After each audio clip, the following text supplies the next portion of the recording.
So good morning and welcome to the Orcoda Limited Investor Webinar. I'm Jane Morgan, the Investor and Media Relations Manager for Australian Resource, Healthcare, Transport Logistics and Transport Service Optimisation Provider, Orcoda.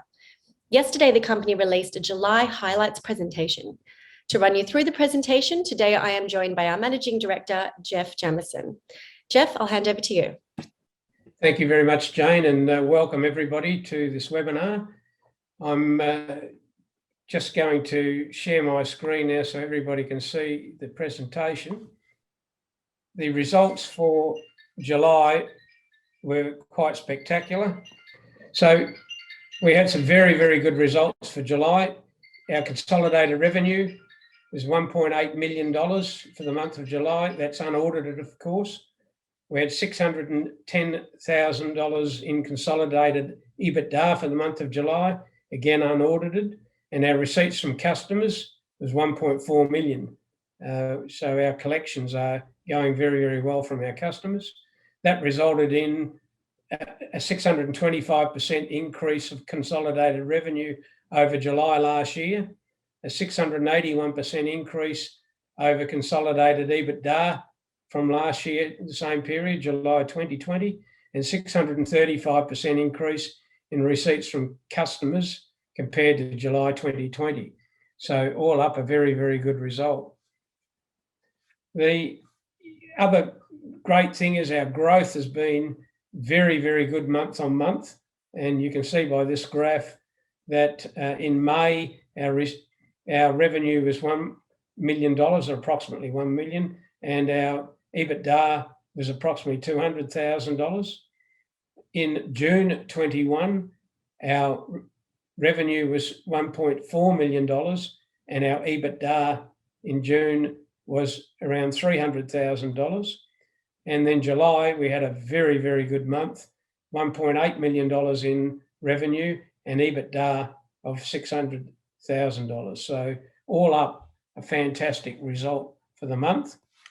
The other thing is that we've got a well-defined strategy now to achieve organic growth by cross-selling our existing technologies across all divisions, and that's working very, very well at the moment with some great transport contracts that we are now involved in, and our book is looking very, very good for this year with revenues and contracts in hand that will secure a very, very good year for the 2022 fiscal year. So you can see there that our share price at the moment, around 16.5 cents, is probably on the light side, in my opinion, and we're well positioned to increase shareholder wealth from our growth perspective at the moment. So hopefully our share price will perform accordingly. So I thank everybody for that. There's also each of our divisions are going very, very well. Our Mount Buller contract, of course, is being affected by COVID at the moment, which is a bit unfortunate, but every other division is going very, very well. And I'd like to congratulate all of my staff. We've got some great staff members now, good management team, and we're looking very, very strong to grow the company as we go ahead. And you can see there from our operational management team and our directors, we've got a very, very strong team with all of the required capabilities to take this company where it needs to go. So that's the end of the presentation. I'll open the floor now for questions. I'll hand back to you, Jane. Thanks for that, Jeff. If anyone does have a question, please feel free to use the Q&A function at the bottom of the screen. Jeff, a question has come through from webinar attendee, and while you can't elaborate on the specifics, they're just asking about what should shareholders look forward to in the future, news flow wise. Yeah, look, we've got some, I have to be very careful what I say here, but we've got some great bids out at the moment. Some of our tenders that we have out currently on projects is about around $6 to $7 million that we are confident on getting. So they're big tenders that are out in the marketplace at the moment, and we've signed up some good customers that in small contracts at the moment will grow into very, very large contracts as we go forward, and we're dealing with a number of parties at the moment that will, I'm confident, will end up in very, very good contracts for the company, and they're long-term recurring revenue streams that will come from those contracts. So looking forward to the future. Can't say who they are or announce anything at the moment, but we will announce to the marketplace as we sign those up and as we bring them on board. Thank you, Jeff. And we've had another webinar attendee just ask of the different business divisions that we have, which one is performing better? Yeah, so the resource division is outperforming everything else at the moment. The resource division, of course, includes Better. So the Better acquisition has been very, very good for the company, and I congratulate Jeff Williams. He's done a fantastic job of growing that business, and that the resource business also includes Mount Buller. That's been going very well, other than COVID's affecting it at the moment, but it's a 9-year contract, so we've got a lot to go on that contract. Healthcare is going very, very well, and I'm looking forward to some very, very good announcements in the healthcare sector in the very near future. And our transport division is going very well as well, with some good contracts in hand and good recurring revenue streams. Thank you, Jeff. Another attendee has just asked, so can we expect further acquisitions over the coming 6 months? And if so, which business units are you looking to build on? So our next acquisition that we are working on at the moment is in healthcare. So that's taking a fair bit of putting together, but we're still working on it, and we'll advise shareholders if it comes about. And we've also got another acquisition that I'm working on that will not require the issue of any shares, which is great. We can buy that out of existing resources, and even though it's not as large as the healthcare one, it is a very good little bolt-on to the resource sector. So hope that answers the question. And just also from the same attendee, so can you please talk more about the company's organic growth strategy that is outside of the acquisitions? Yes, so we're growing very, very well organically. Obviously, with our good results that we're announcing, I believe success breeds success, and it's well and truly coming to the fore at the moment. Customers are now ringing us, which is great. Our organic growth is coming from both the Better acquisition, complementing the other resource sector. The transport in both offset each other and are offering out to the same customers each of what those two divisions do. So our transport, which is mainly the technology platform, is fitting very well with some of our customers in the resource sector. And we've also got some other bolt-ons that we are looking at the moment in the resource sector that will add substantially to our growth. So Jeff, just back to acquisitions. So do you solely seek acquisitions that add further underlying company revenue, or are the acquisitions also based on adding key personnel and integrating them into the Orcoda business?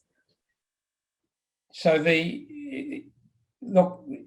whilst the acquisitions are, I think, the way forward to really grow our revenues quickly, I think organic growth from our existing operations will be far better for shareholders in the short term, but as we bring on further acquisitions, we will bring on the right people to manage those acquisitions and bolster up our capabilities and capacity to be able to manage those extra revenues. So we hope to grow revenues both organically and by accretive acquisitions. If they're not accretive, we will not be doing them. Simple as that. Okay, so another one that's come through. So can you please provide an update on the smart poles? Yes, the smart poles obviously are a very, very large business opportunity for us. If we can get a trial up and running, which we're trying to do at the moment, we've got the federal minister at the moment looking at how we can get a grant to get 50 to 100 kilometres up and running as a trial. That hopefully will culminate in that trial occurring as that comes to the fore. And we're also trying to do a small trial in Victoria at the moment and get funding for that. So we don't want to fund the trial out of our own cash reserves. We want to get that in government grants, which, as you can all understand, is not easy. So but we're out there working on it, and if we are successful, I think it will be a great revenue earner for the company. That was actually just a question that's come through. So that was a good answer. So there's another one from a webinar attendee. So what strategies are in place to develop and execute a succession plan for the board and management team? It's a very good question. Look, we are biding our time at the moment. I think the right strategy is to bring and search for a very, very good CFO that can merge into the CEO role. So that will be a person that fits our overall strategy of growing the company via organic growth and acquisition. So we are out there at the moment making sure that we get the right profiles of the existing people, myself and Jeff Williams and a few others that may not be here for the long term, and profiling what we look like from a psych. So we've got psych analysts doing that at the moment, and that will culminate then into a scope for to go out to the marketplace for the right person. So we're actively doing it, but not rushing it. Now there's just one for market awareness. So what initiatives is the company undertaking to broaden investor awareness in Orcoda? Yes, well, look, we've got obviously Jane Morgan is doing a great job at the moment. Jane's contracted to help us deliver the results as we achieve them out to shareholders and help us with our marketing strategy of the company to the marketplace. We've also got Advisor on board that owns Hot Copper and Herald Weekly, and they are contracted to us. So we are working with both Jane and Advisor, and I believe we've got a very good strategy in place to market the company and out to the marketplace. And just further to that, I'll probably add as well, as part of the marketing campaign that we are going to be conducting for Orcoda, we will be reaching out to different broking groups, and we do have a roadshow scheduled for the next few weeks to go through the company's financials and introduce the investment opportunity to different brokers. So just another one, is there any other sectors that Orcoda could expand into, either through further acquisitions or internal expansion? Look, we're trying to 100% remain a transport, logistics and transport services organisation.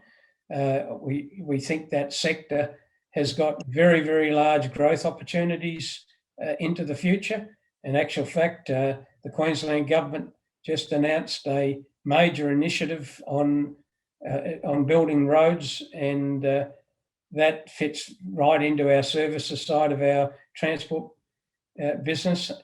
Obviously, inland rail, we are bidding on that at the moment as well, and that's a large growth corridor that'll generate large revenues for those involved.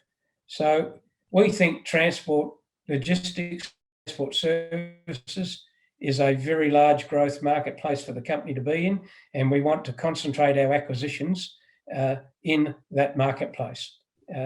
And the other thing that I should say is that our 4E will be out in the marketplace this week, hopefully, and our annual report will be out, which will have a lot. I'll speak a lot more about that in our results. And Jeff, just time for one more actually. So have you considered the makeup of the board and management team? There's been a few people that have commented that there's not many females on the board. Is there any plan to change this? Another very good question, and a discussion we've had numerous times at board level. Yes, look, I think it's very, very important to have a very good mix on our board. Obviously, we've ended up with an all-male board, not as a result of trying to, but it just happened that way. And we will be bringing on female board members onto the board as we grow. We don't want to incur too big overhead at the moment, so we're very conscious of concentrating on keeping our costs down. So we're trying to keep the board small at the moment, but as we grow, we will definitely bring female board members onto the board.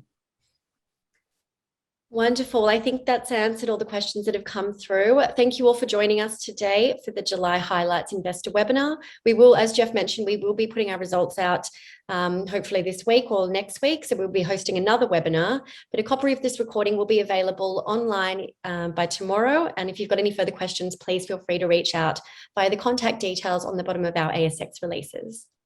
But thank you. And thank you, everyone. Thank you, Jane.